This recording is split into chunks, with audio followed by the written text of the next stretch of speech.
Hey everyone. Today, we're jumping into one of the most incredible stories you'll ever hear. Seriously. It starts out super sad, but it turns into the biggest, happiest celebration ever. So you ready? Let's get into it. All right, so our story kicks off on this really quiet, kind of gloomy morning. Jesus had just been laid in a tomb, and a few of his closest friends, these super brave women, were walking to go see him. But they had this one huge problem they couldn't stop thinking about, this exact question. So it's the first day of the week, right? The sun's just barely coming up. And these women who'd been there for Jesus through thick and thin, they're heading to his tomb. But, they're not expecting anything amazing to happen. Not at all. Their hearts were just heavy. They were so sad.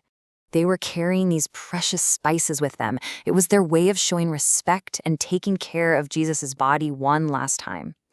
And they were just so wrapped up in their sadness, so focused on how much they missed him, that they totally forgot something incredible he had promised them. I will see you again. It's like all their hope was just gone, buried right there with him. So they keep walking, and that heavy stone is still on their minds. How are we going to move it? But as they get closer, bam, something happens that they never, ever could have seen coming.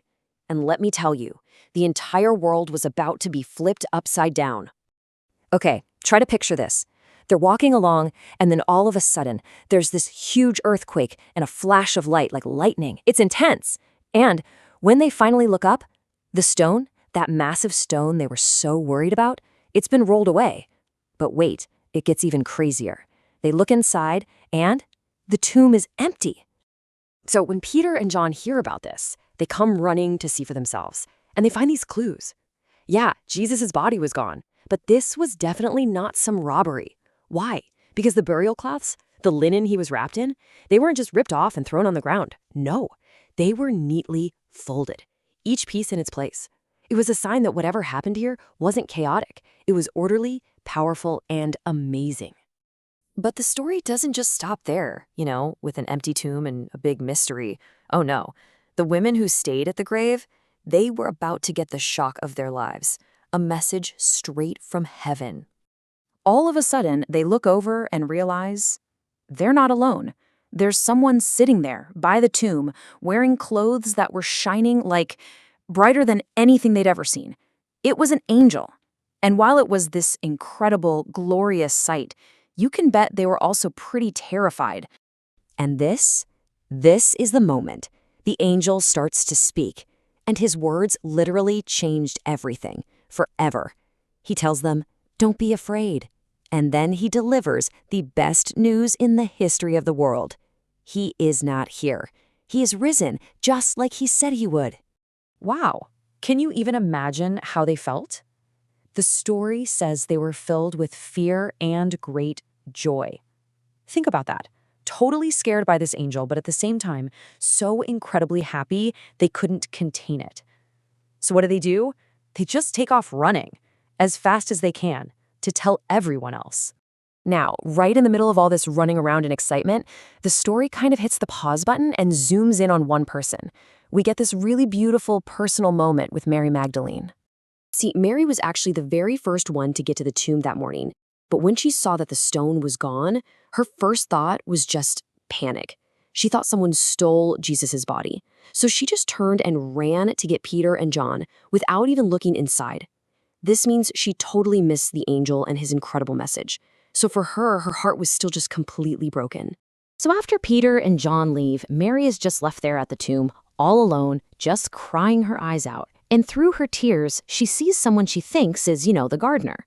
And this man asks her a really gentle question. "Woman, why are you weeping? Who are you looking for?" But Mary is just so lost in her sadness, she barely even looks at him. She just begs this guy, the gardener, "Sir, if you've taken him away, please just tell me where he is and I'll go get him." It's heartbreaking, right?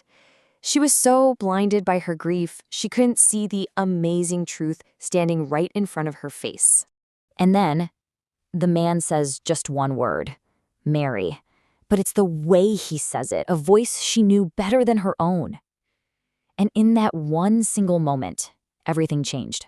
All that sadness, all that grief, it just vanished. It wasn't the gardener. It was Jesus, alive. He was standing right there. Her teacher, her friend, he was back. Okay, so you'd think that when they heard this news, it would be a massive party, right? Everyone's celebrating. But for the rest of the disciples, the story just sounded, well, too crazy to be true. And this is where things get really interesting. Check out the two different reactions. You've got the women, they heard the angel, saw Jesus, and ran off filled with joy. They believed. And then you have the disciples. They heard the women's story, and what did they do? They hid. They were scared. They thought it was just some made-up story. So why the doubt? Why didn't they believe? Well, for one, the whole idea was just mind-blowing. It was so far from what they were expecting, they probably just thought it was too good to be true. They were also just plain terrified. Remember, they were hiding out together in a locked room, scared that the same people who arrested Jesus were going to come for them next. Their hope was just at rock bottom. But listen to this part of the angel's message. It's so important. The angel says, "Go tell his disciples and Peter." And Peter. Remember Peter? He's the one who denied even knowing Jesus. He must have felt just terrible. But this message was a signal, you're forgiven. You're still part of this. It shows that Jesus hadn't cast any of them off, not for a second. And this is just such a powerful thing to think about. All that time they spent locked in that room, sad and scared, they could have been rejoicing. The greatest news ever had already happened. Joy was literally right outside the door, but they were so blinded by their sadness and fear they couldn't see it. And really, that's the story of the empty tomb. It's this amazing reminder that even when things seem their absolute worst, when we feel like we're just staring at something empty and hopeless, joy in life might be standing right next to us. It just leaves us with this big question to think about, doesn't it? When things feel hopeless, what are we looking for? Are we staring at the empty space, or are we looking for the living hope that's waiting to change everything?